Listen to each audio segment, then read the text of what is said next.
Okay, guys, so let's start our session this morning with a prayer. So let us all remember that we are in the most holy presence of God. In the name of the Father, and of the Son, and of the Holy Spirit. Amen. Our Lasalian prayer. I will continue, O my God, to do all my actions for the love of you. Let us pray for our special intentions. Hail Mary, full of grace, the Lord is with you.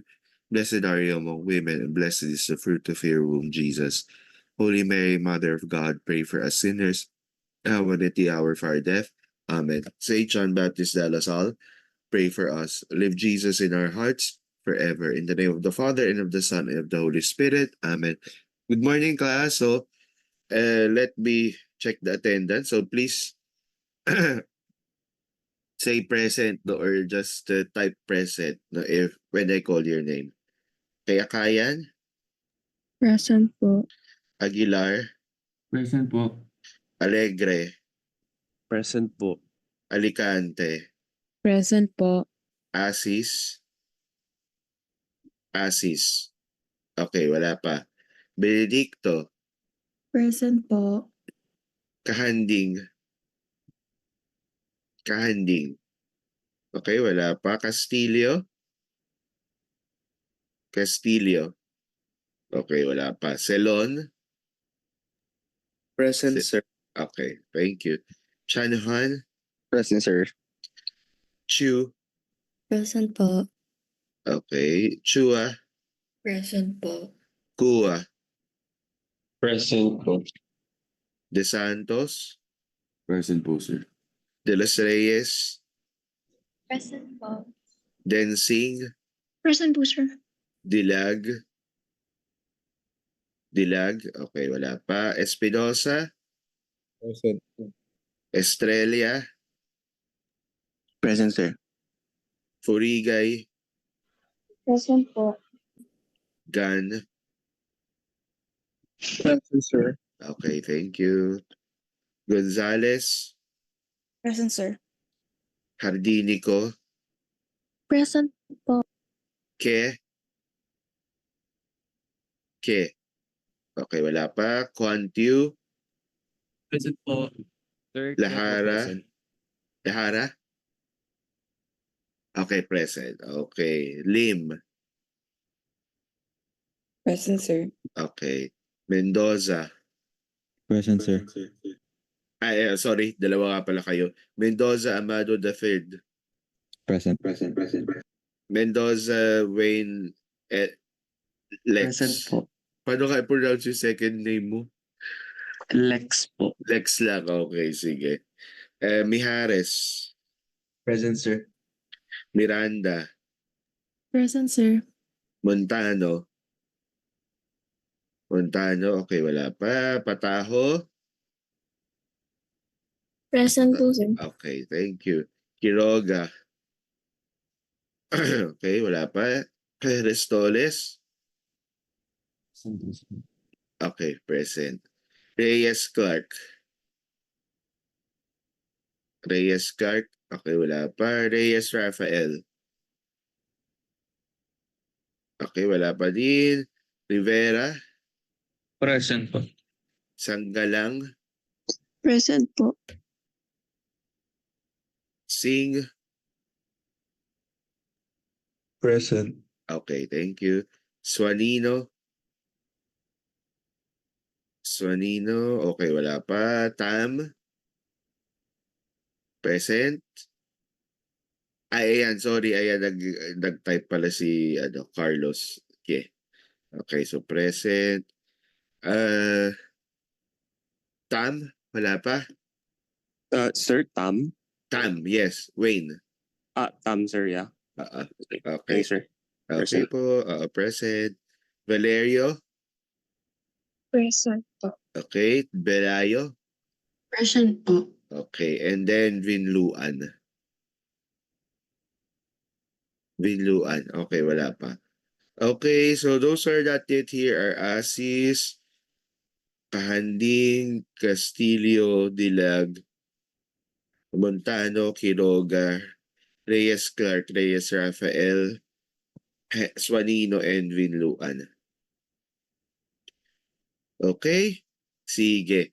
Now, This morning class, though, we're going to finish discussing history as a discipline. Okay, so last time, no, we already started talking on the nature of history or some definitions of history rather, and we ended our discussion with the first characteristic of history, which is history is subjective.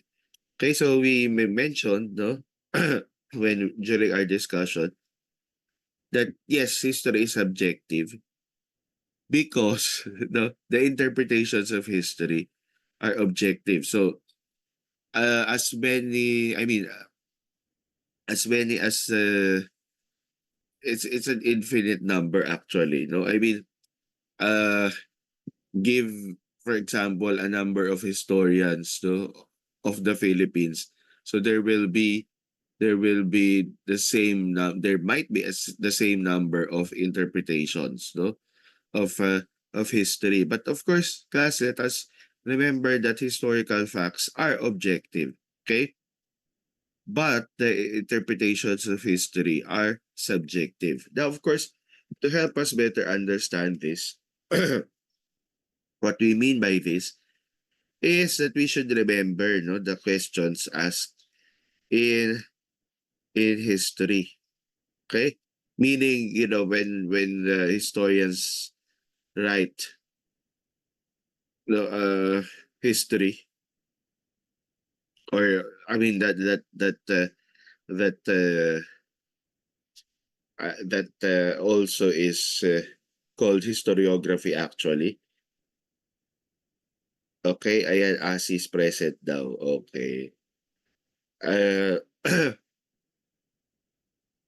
it's also called historiography, okay, or the writing of history. So when historians engage in historiography, so the following questions are asked. No? So for first, what happened? Okay. Second, why did it happen? And third, what is the moral or the relevance of the story? Okay. Now again, no? So I believe we touched on historical revisionism. Okay. Now, of course, what have you heard or what have you come across, class, about historical revisionism? I'm sure you've encountered this not just in your schools, but also online. So ano po yung ibig sabihin? What's the usual meaning or how is historical revisionism uh presented online? Okay, so let's call Xander. Okay, Xander. So how is it presented online? Or how do you understand it if you don't if you haven't come across it online? So pag historical revisionism, of course, it's presented usually as what? Is it positive or negative? That's pag we talk about, I mean, if historical revisionism is presented online, it's usually yes, Sir, Xander. sir, positive po. Positive. So ibig sabihin okay lang mag-revisionism. Is that what you mean, Xander? Ah,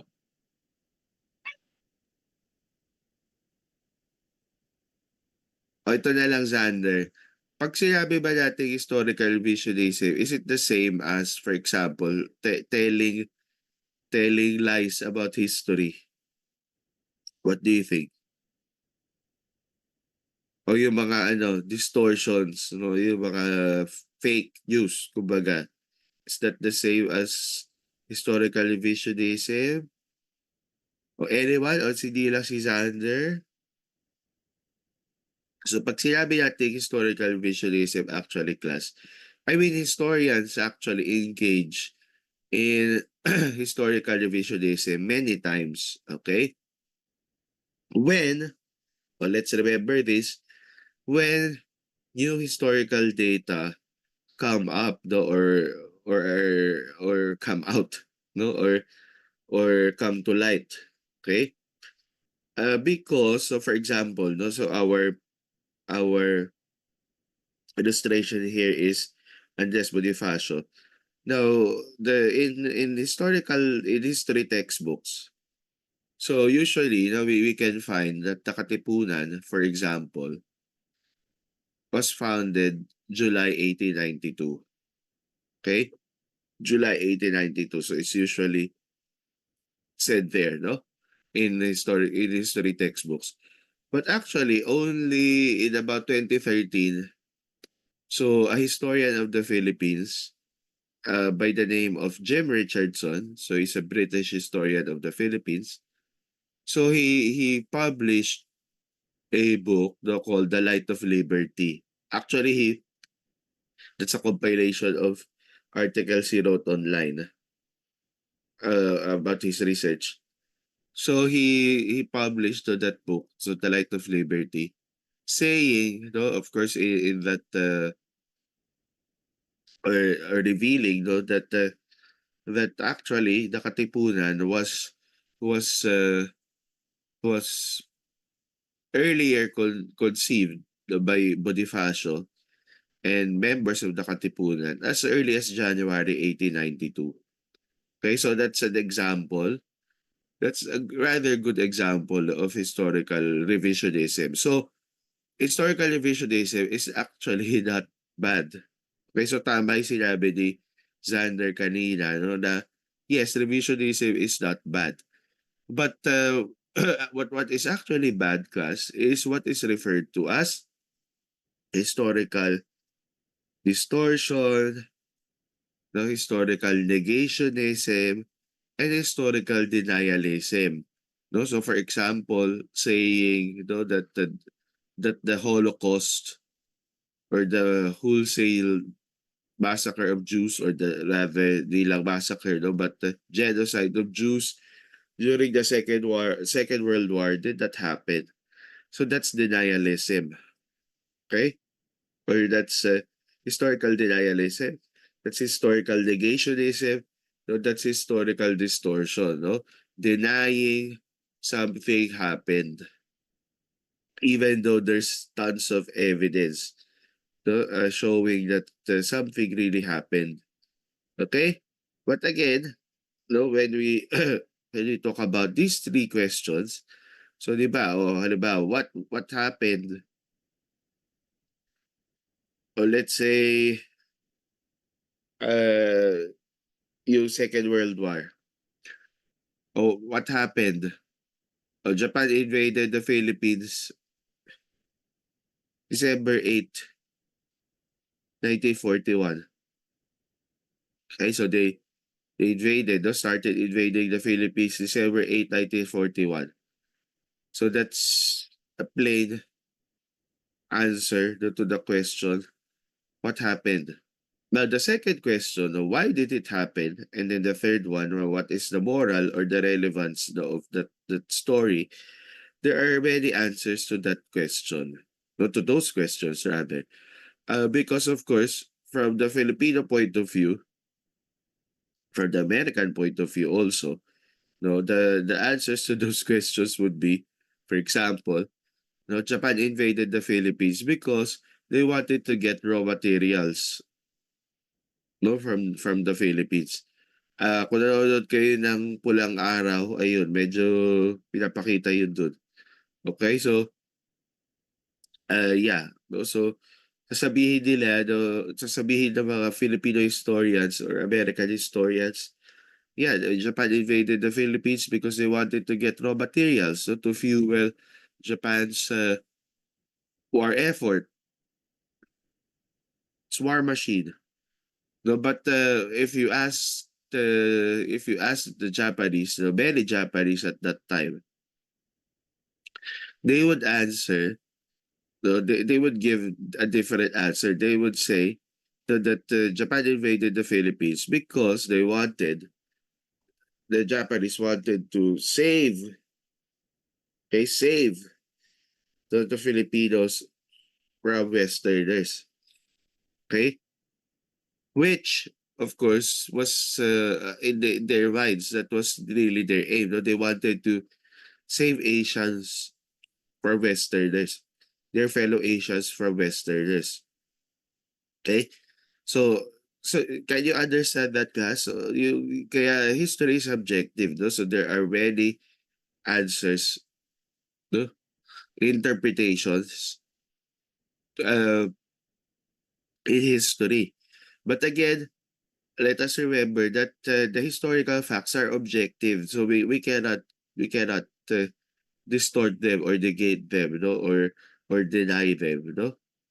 Okay, unless of course otherwise the you data will be discovered, no, to so that the historians can revise what the narrative, no, in history. Okay, so naiintindihan po ito, class. So again, history is subjective but historical facts are objective. Okay, so the facts themselves are objective, no?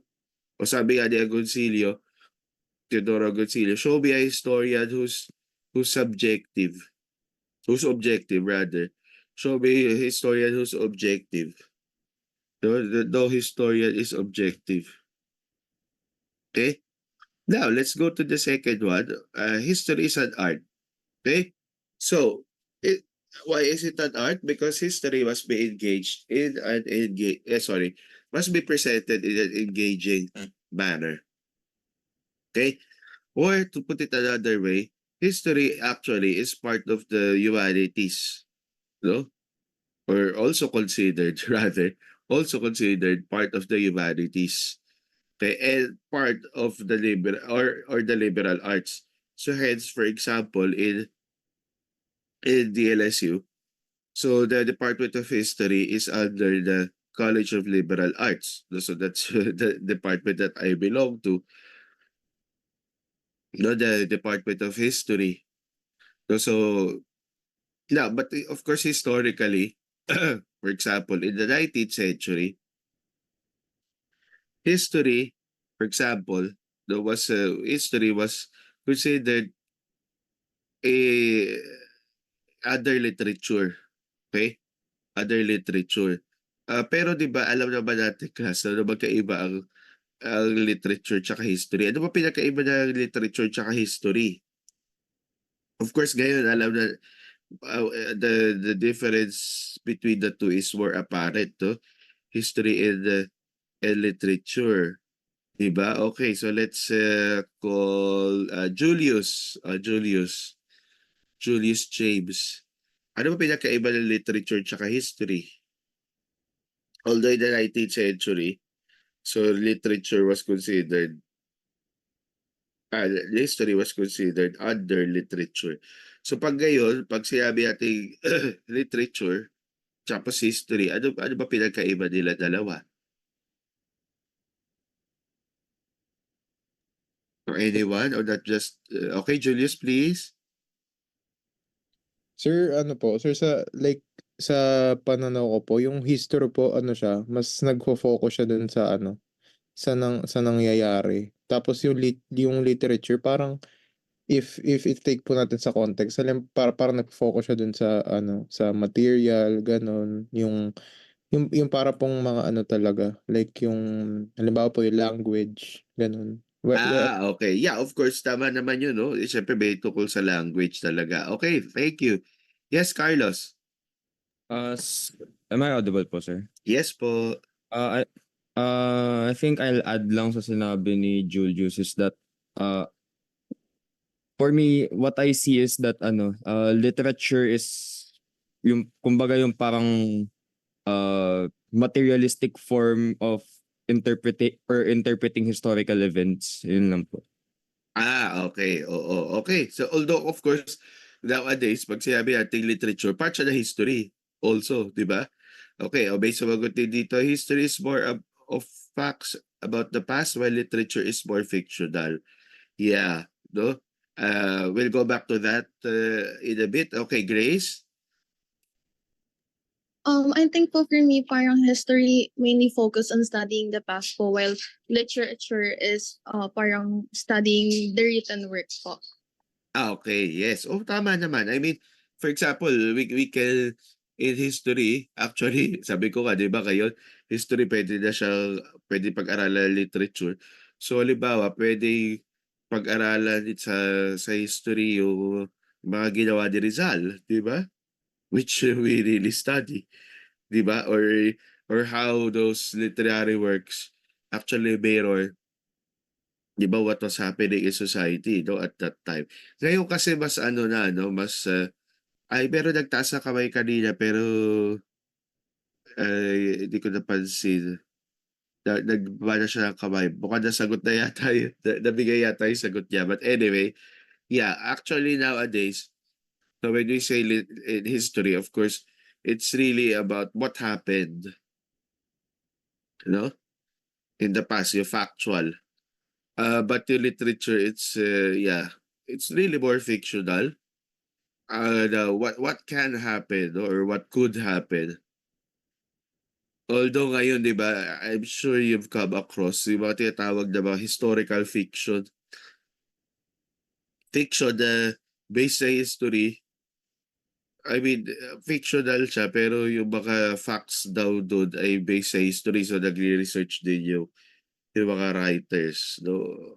Although some historians are not actually fans, no, of that. Okay, anyway, so yun, 'no. So 'pag sinabi nating history as an art, so it's also considered part of the humanities, no, or the liberal arts. Especially since, of course, history involves writing as well, no? So hindi lang siya presenting dry facts.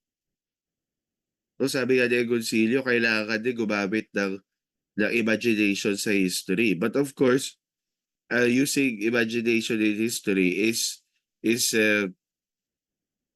tempered, no, by the facts. So hindi pwedeng ano, no, historians cannot go beyond, no, the facts. So hindi pwedeng gano'n. Sa literature kasi pwede kahit ano, 'di ba? I mean, with due respect to literature, no, but 'di ba, walang gano'ng constraints unless of course yun nga historical fiction, which is quite a new genre, no? Okay, so next, the history is also a science, no, because it's based on facts. No? Therefore, it has to use a scientific method in studying the past. So, now, of course, history, as I mentioned, it's also considered part of the humanities or the liberal arts, but at the same time, it's also considered one of the social sciences. Okay? Now, of course, why is it considered a social science and sometimes even regarded as the queen, no, of the social sciences, which is contested by economics and anthropology and even geography? Actually, geography, sabi niya, the mother of all sciences, no, not just the social sciences. But of course, why is history a social science? Because it studies the past systematically, no? So merong ano, yan nga, scientific method, no? So there's a systematized way, no, of studying history. It's not just, getting materials and then looking at it, writing about it, that's it. So it's not just about that, no? But again, there is a systematic way, no, of studying the past, no? So again, based on facts. So it's not fictional. Okay, although again, the historical study fiction. Interestingly, class, so in the LSU, so again, as I mentioned, the Department of History is under the College of Liberal Arts. And and what we've heard is that the CLA will be further subdivided into two schools. School of Humanities and School of Social Sciences. So we're not yet sure uh, under which history will be. No, but yeah, no, let's wait for further developments. But in UP, in UP, the Department of History, so in UP Diliman, it's under the College of Social Sciences and Philosophy.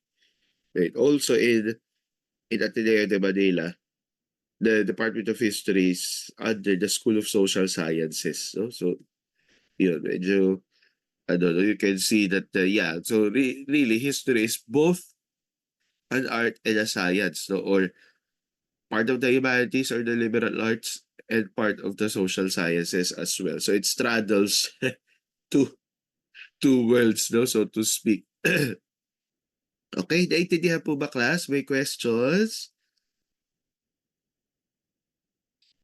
Naintindihan naman po? Okay, so now let's go to sources so in history.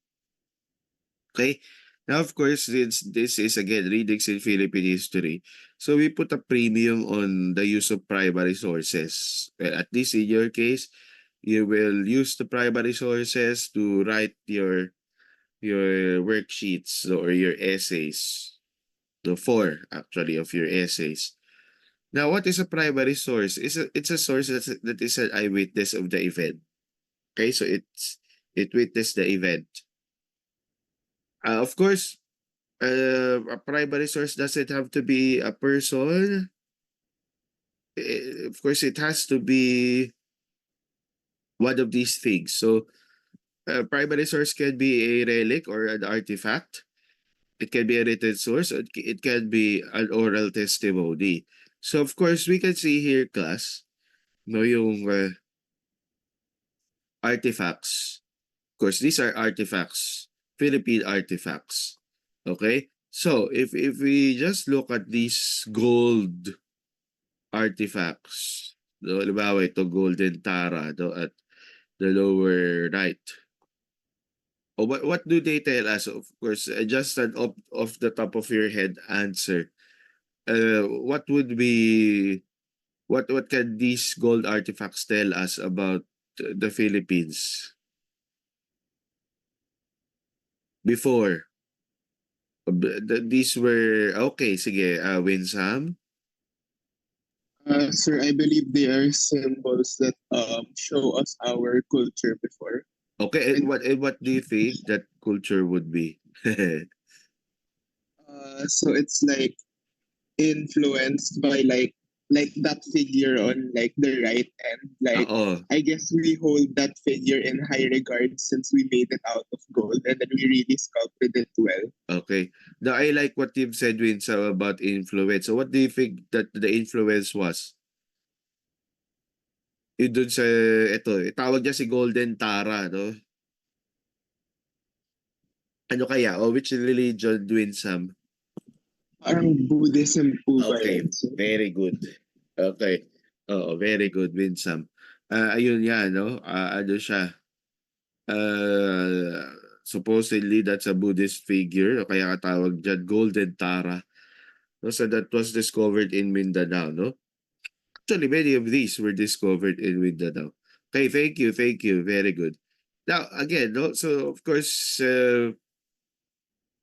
primary sources they are not just written sources, but also artifacts. No? So, for example, if we're going to study about the LSU, for example, we're going to study also about the buildings, di ba? About chairs, no? About sa lahat ng ano, no, ng artifacts na ba, iniisip ko ano pa ba artifacts natin sa DLSU. Ano ba, what do you think would be an artifact, no, na Lasal yan? Na pwede natin makita, ano yun, nandun sa, ano, yung Lasal store, dun sa Huge. Ayan, oh, yeah, tama si Baldwin, yung statue. Yeah, yung Green Archer statue, di ba? Oo, tama. Yeah, isa yun, no? Tama, tama. yung ano, that one no, also. Interest, yeah. Matagal na kasi yun lalo yung statue na yun, no? Yeah. So, among others. Okay? Yeah, tama si Aldre. Yeah, yung LS. Of course, di ba yung ating room? Yung LS. Tama. Yun ay, ano, di ba? Ano nga daw yun? Kasama ang LS sa, ano yun? 1,001 buildings to see before you die. Di ba? Well, it is beautiful.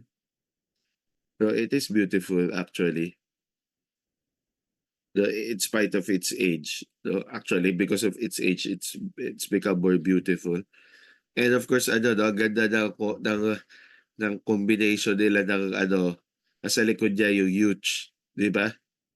So ano ka daw, it's like you're in Imperial Rome. Di ba? Yun ang sabi, no? It's like you're in Imperial Rome. When in your the Manila campus. Diba? Sabi nga doon not the late, sorry, the former chancellor of the university, si Dr. Kebenko, sabi niya, when you're in the LSU, it's like you're in a dream. No? Well, kaya kasi para Imperial Rome. Okay, yes. Okay, thank you. So ito, yung RLX na to, they can help us, no? Understand about the past. In the case of Philippine history, one would be the Laguna copper plate inscription, which can tell us about, what the Philippines was like before the coming of the Spaniards. And interestingly, it's mentioned there that Tondo, no, Rastunlun, no, was mentioned there already, no, even though that's a 10th, 11th century artifact. Okay? Of course, it survived because it's copper. No? Tapos na nakakatawa, hindi ba nakakatawa, but the interesting thing about it, it's a very mundane document or relic. Kasi it's about parang resibo. No? Di ba? I mean, tayo ba nagtatago ba ng resibo? Para hindi naman, di ba? Hindi naman dati usually tinatago yun. Anyway, ayun. Okay, and then second kind of primary source, again, written source. So this can be letters, diaries, no newspapers even. So yung sa DLSU, so if someone's going to write about the solid history again in the future to continue what Dr. C. Victor Jimenez has written. So kasi sinulat niya until like 2019. So of course that historian will have to use the Lasallian tsaka yung Pahiaga Plaridel to write about Lasallian history. Diba? And of course, interestingly nga, yung mga ipoproduce nyo, diba, na sources, no, na kung kung yung e-magazines, no, yung sa multimedia projects, no. Now, of course, before, historians always uttered the dictum, no document, no history. Well, in one sense, it's correct in that, of course, we need written sources. No, but again, because of course later they will talk about interdisciplinarity in history. Historians don't just rely on written sources, no, but also relics and artifacts, no, to explain about the past, no, not just written sources. But of course, yes, written sources are important. No, we cannot just rely on artifacts, no, or even on oral testimonies. Although, of course, oral testimonies are also important. Okay, and then finally, of course, another kind of of primary source is the oral testimony, which of course is a reminiscence, no, or trip down memory lane of someone who experienced, no, a historical event. So for example, in your case, di ba, if you're going to do a podcast, or something similar. So that's those would be what you will produce are oral testimonies, di ba? Yung what the Lasalians have experienced no, during the COVID-19 pandemic, no? Although, class, of course, historians have also said that we should, of course, be cautious in using oral testimonies in the sense that, of course, we have to corroborate what oral testimonies have said, what the witnesses have said. No, so we cannot just again rely on these oral testimonies, no? So we have to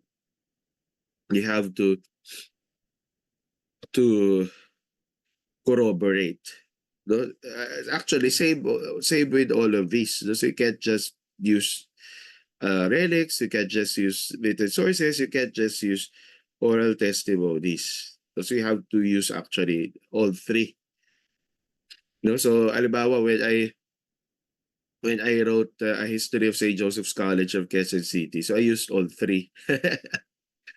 No, relics or artifacts. So when I looked at the buildings and the written sources, yung mga newspapers, and then oral testimonies, so, I interviewed some key informants who experienced Josephine history. Now, of course, let's also remember, class, that with regard to oral testimony, sometimes, of course, humans are fallible, especially with regard to oral testimony. So, saan kaya minsan magkakamali yung ini-interview pagdating sa oral testimonies? Tama kaya lahat ng sasabihin niya? Nung bibigay na oral testimony? What do you think, Clark? Present ka na, Clark. Clark, what do you think? Meron kaya magkakamali pag halimbawa in-interview siya? O Clark, you can just type if you cannot open your mic. O class, meron kaya pag in-interview pwede siya magkamali? Yes, o tama. O bakit po, Kirk? O present ka na din. Sir, yes, because they can like misremember things po. Okay, tama. O misremember because of what? Because of Mm, O Kirk, what if you interview, for example, an 80-year-old? mm, almost definitely po. They can like misplace like memories due to age po. Okay, very good. Okay. Okay, because of age, di ba? Because of age, that can also be a factor, no? Because of age. For example, no, in Philippine historiography, so of course, was this member of the Katipunan, Pio Valenzuela, no, after whom, of course, Valenzuela was renamed rather. So he had different testimonies about his meeting with Rizal. No, yung mga sinagot ni Rizal, iba-iba yung sabi niya. No? So, sabi nga ni Agoncillo, no, the the the trick there or the key to unlocking the information there would be, to look at the earlier ones, no, hindi na yung mga later ones, no, when the one being interviewed, was younger. Masabi pa dito ni Baldwin, when the one being interviewed is lying or not telling the truth, or also when he or she is not providing everything that they know. Yes, that's also one. Very good. Kasi nga, of course, the one being interviewed can also be, yeah, tell untruths. Or B, shall we say, the information that he or she is giving is self-serving. Di ba? Medyo self-serving, no? So again, we have to corroborate. No? The historians have to corroborate. So not just, taking everything at face value, especially with regard to oral testimonies. Di ba? Okay, thank you. So yun po ang primary sources. Now, of course, the second kind of source in history is the secondary source, which is a source that is based on the primary source. So what the historian produces, no, by using primary sources, so that is a secondary source. No, like this book by Abeth Ocampo, no, the historian Abeth Ocampo, on Rizal. No? So this book is entitled Rizal without the Overcoat. So he wrote this book using Rizal's correspondence. So Rizal's letters to his family, to his friends, etc. No, the sabi ko sana email exchange. Wala pa pala doon. Ano yun? Anachronistic, no? Meaning that did not exist, no, at that time. So the letters, no, exchange between Rizal, no, and his family, no, and friends. Okay, so naintindihan po yung difference ng primary source and secondary source. Again, when you talk about a primary source, it's an eyewitness, no, of the event. The secondary source, it's a source that is based on the primary source. Okay, now let's go to the last part of this lecture. So why do we study history? So of course there are so many reasons, no, why we study history, but let's just focus on 4. So the first one is to learn from past mistakes and successes. So although of course, yes, ideally, so we learn from past mistakes and successes, or we learn lessons, no? So history gives us lessons. Unfortunately, according to, I think it was a Agoncillo again who said, no, that the only lesson that we learn from history is that we don't learn the lessons of history. Okay, but again, ideally, we should learn, no, from past mistakes and successes. Okay?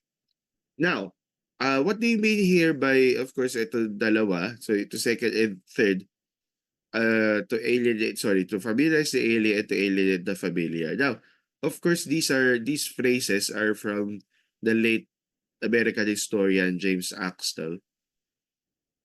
Now, of course, alien here, class, it means foreign, something unknown. Okay, so hindi po siya about extraterrestrials.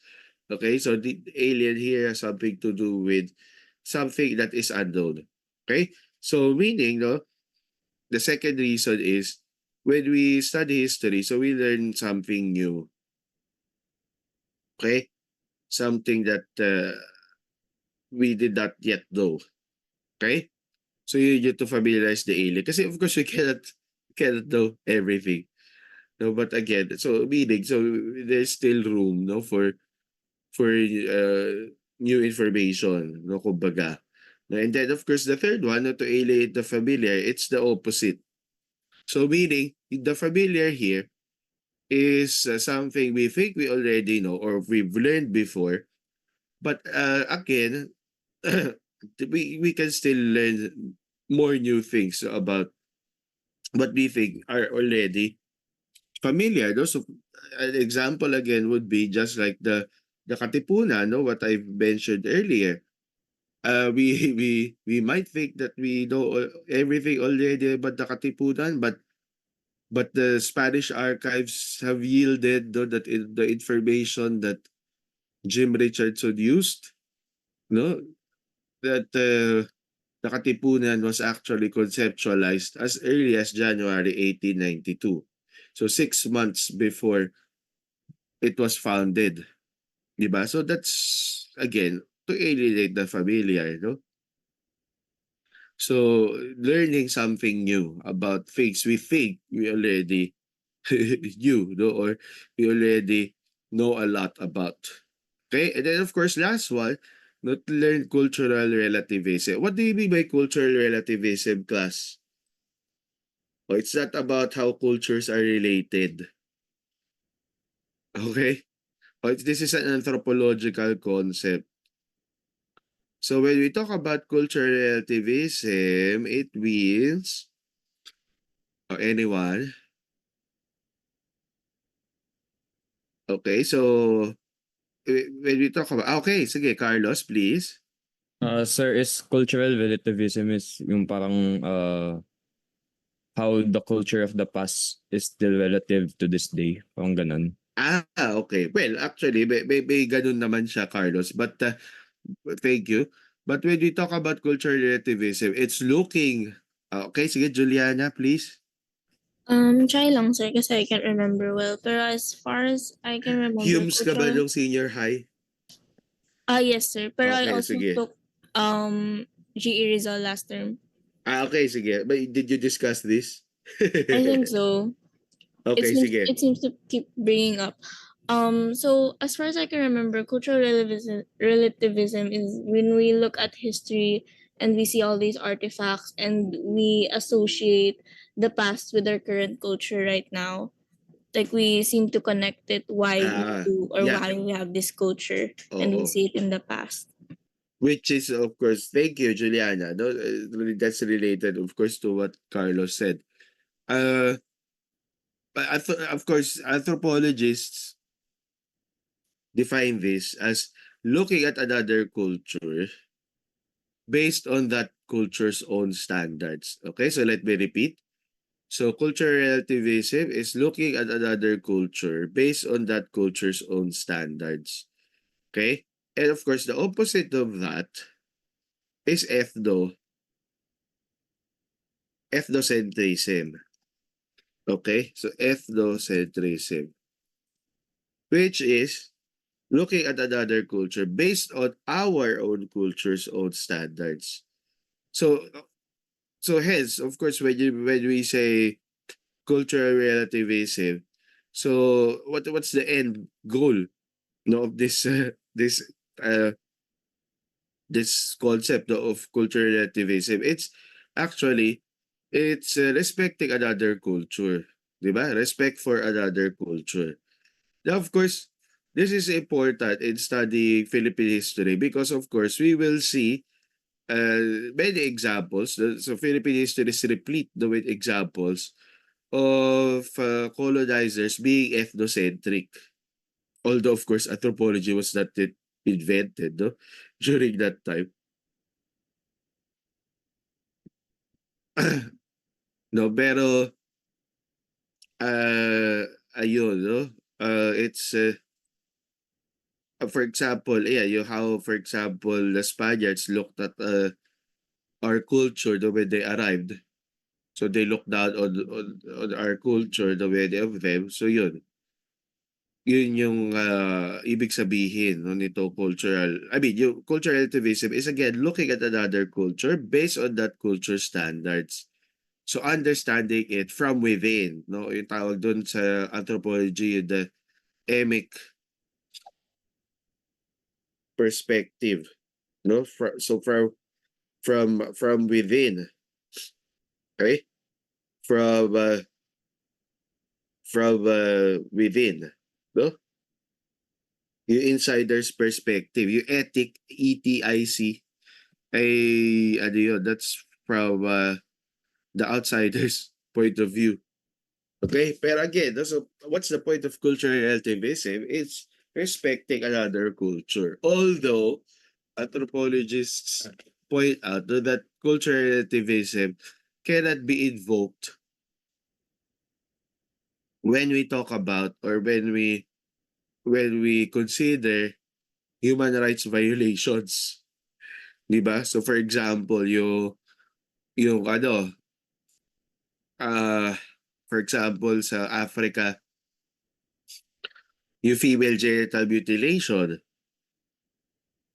or yung what they called plural, yung female circumcision, no? So ano siya, no? Sabi nga, it cannot be justified, no? Yung gano'n, no? Human rights violations or yung SATI, no? SATI. yung widow burning, no, sa India, no. So kasi of course nowadays we are more conscious, no, of respecting human rights, no, at the same time respecting other cultures. Okay, so naintindihan po ito, class? Naintindihan naman po? Okay, thank you. So let's go to the very short lang naman ito. Ngayon next, why we study history.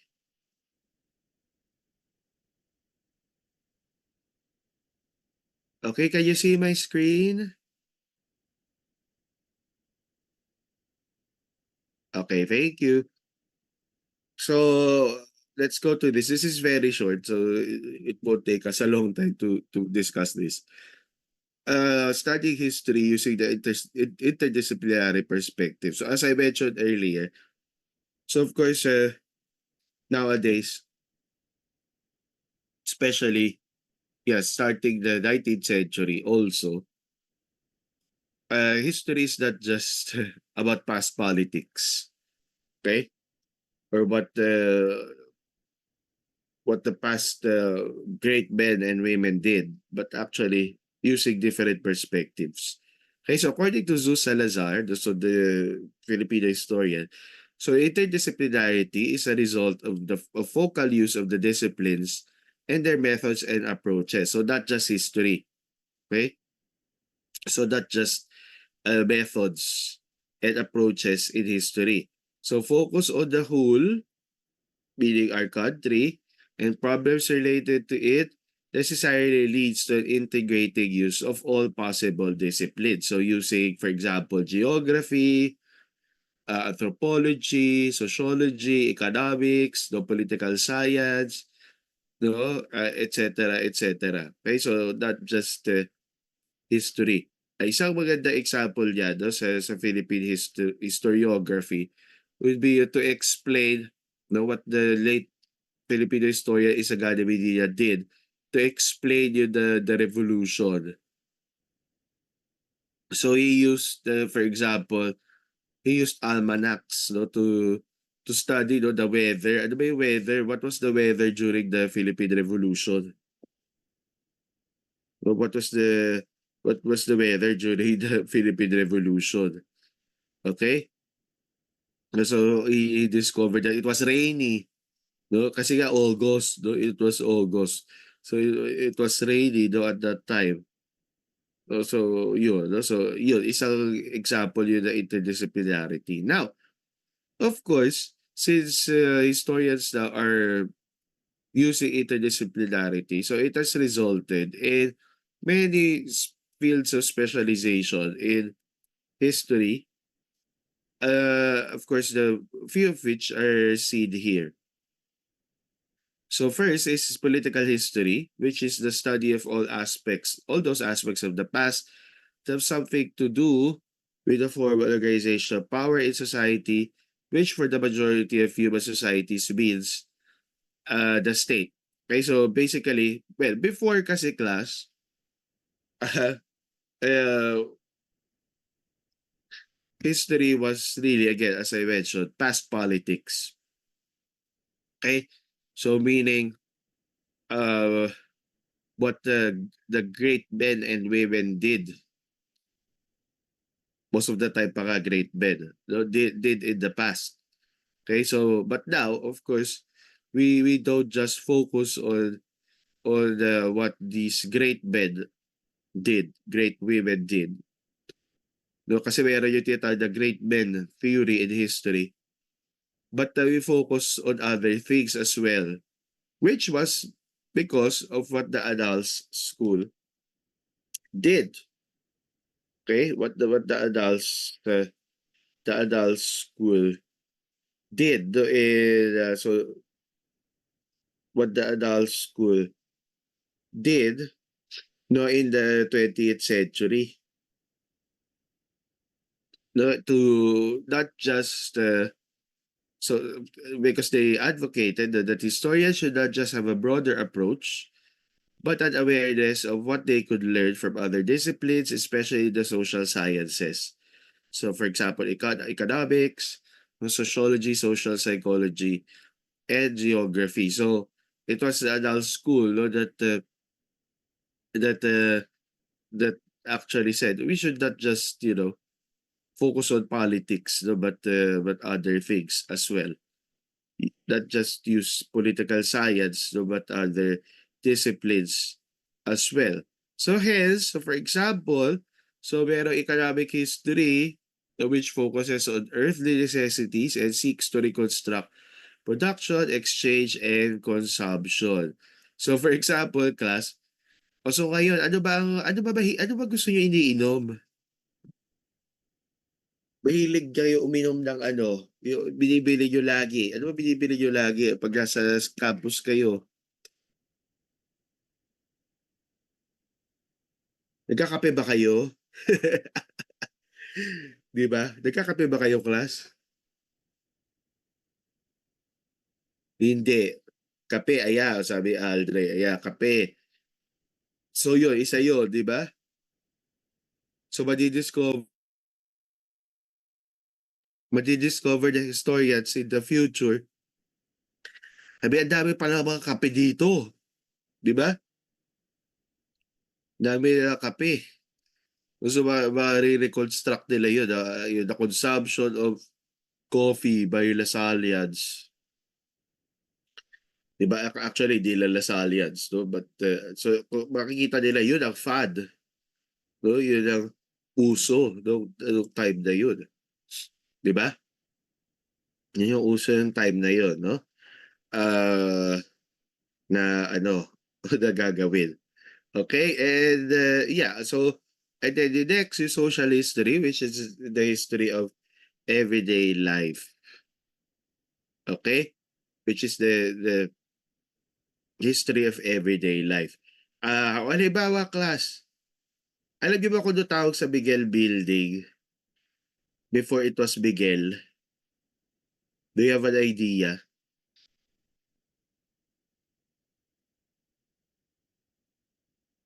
Alam niyo ba kung ano tawag? So, pag meron mga older Lasallians before the 1990s who studied in the LSU, hindi Miguel na tawag nila doon sa Miguel. Alam niyo kung ano tawag nila doon sa Miguel? St. Benilde. St. Benilde Building. Okay? So, isang example yan ng social history. Diba? What do you mean, bakit, Wayne? Kasi nagbago siya ng name. makikita nyo yung yung plaque. May nakalagay doon the Miguel Building na siya. I think 1992 o 91, parang ganun. So, nagbago siya ng name. Before, tawag sa kanya St. Benilde Building. So, yun ang isang example ng social history. No? So, to use our university, for example. O class, ito pa. Alam niyo kung ano tawag sa Blomen before? When we were students in the LSU, hindi namin tawag doon Blomen. Alam niyo kung ano tawag namin doon sa Blomen? College canteen. Okay, so, again, no, hindi. So, makikita natin, no, in certain generations sa university na yun ang tawag. Malay natin, balang araw, baka magbago na naman ang pangalan niya, Blomen. Di ba? Or, di ba, libawa tayo, naiintindihan natin yung mga Andrew, etc. And before the Andrew building was built and inaugurated, wala naman nakakaalam ng Andrew building. Di ba? Tsaka, class, alam niyo yung faculty center, di ba? Nagpupunta kayo sa faculty center, di ba? alam niyo kung ano alam niyo kung ano yung faculty center before? Do you know what the faculty center was before? Kaya nga ang isang tawag sa faculty center by older Lasallians ay old library. Kasi yun ang library before. When I was before Henry was was inaugurated, yun ang library. No, ng university. Yun ang university library. So, tingnan nyo din yung, ano, no, yung plaque, no? Kasi pag sabi everyday life, it's what we do every day. No? What we encounter every day. No? Yung ano yung ginagawa natin. Kasama doon, syempre, ang mga buildings, no? Kasi we live in buildings. Di ba? And then, of course, yung cultural history, of course, studies culture, meaning patterns of thought and understanding, modes of language, rituals of life, and ways of thinking. O isang example yan, class. O class, tatanong ako sa inyo, pero ano ha, ito ay, I'm not prying. Ha, meron ba sa inyo magpapakasal sa isang tao hindi nyo gusto? Meron ba? Pag sinabi ng parents nyo, pakasalan mo to, tao to, papayag ba kayo?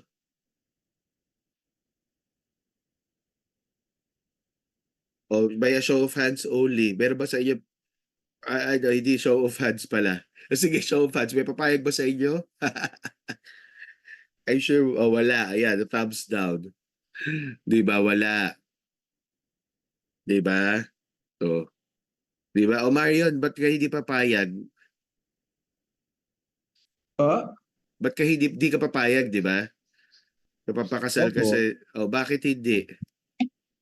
Parang sayang yung buhay. Ay, yun na nga, sayang yung buhay, no?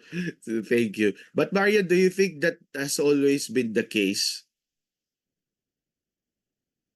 Hindi po.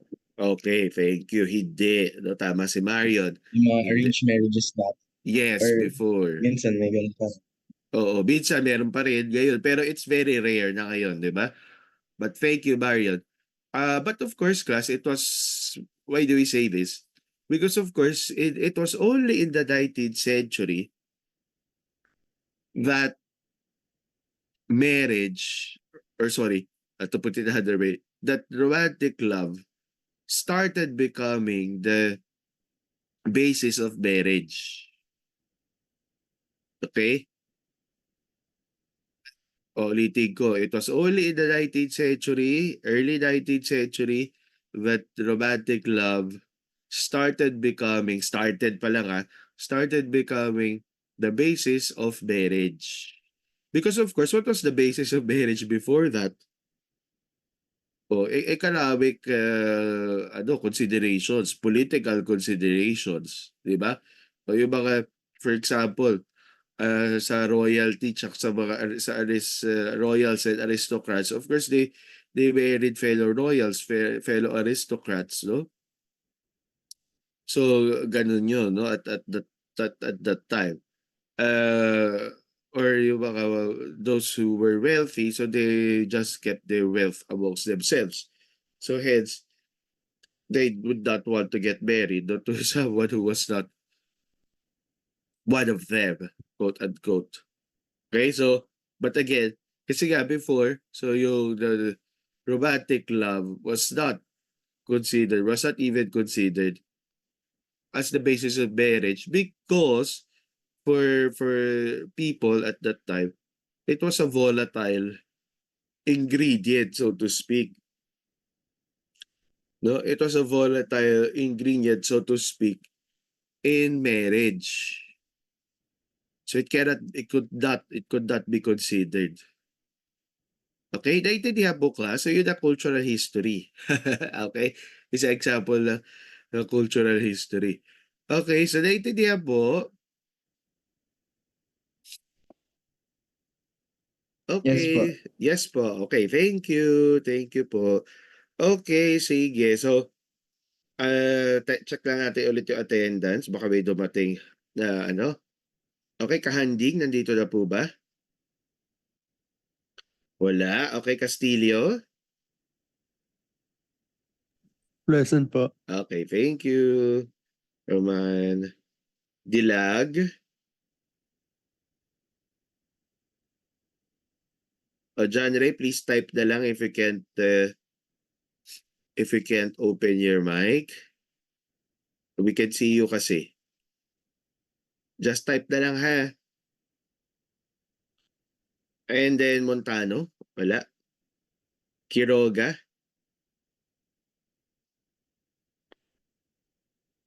Dom, o pa-type na lang po Dom ha. If you cannot, I see you naman, pero and then si John Ray.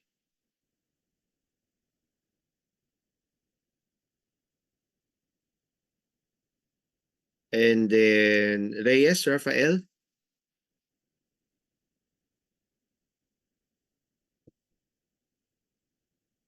Okay, wala po. And then Vinluan. Okay, wala. So those who are not present are Kahanding, Montano, Reyes, Rafael, and Vinluan. Okay? Sige. So that's it ka. So let's end our session this morning with a prayer. So let us all remember that we are in the most holy presence of God. In the name of the Father, and of the Son, and of the Holy Spirit. Amen. Our Lasalian prayer. I will continue, O my God, to do all my actions for the love of you. Let us pray for our special intentions. Hail Mary, full of grace, the Lord is with you. Blessed are you among women, and blessed is the fruit of your womb, Jesus. Holy Mary, Mother of God, pray for us sinners, now and at the hour of our death. Amen. Saint John Baptist de La Salle, pray for us. Live Jesus in our hearts forever. In the name of the Father, and of the Son, and of the Holy Spirit. Amen. Thank you, class. See you on Monday in person. Bye-bye. Thank you po. Stay safe. Sir, Ay, wait lang po. I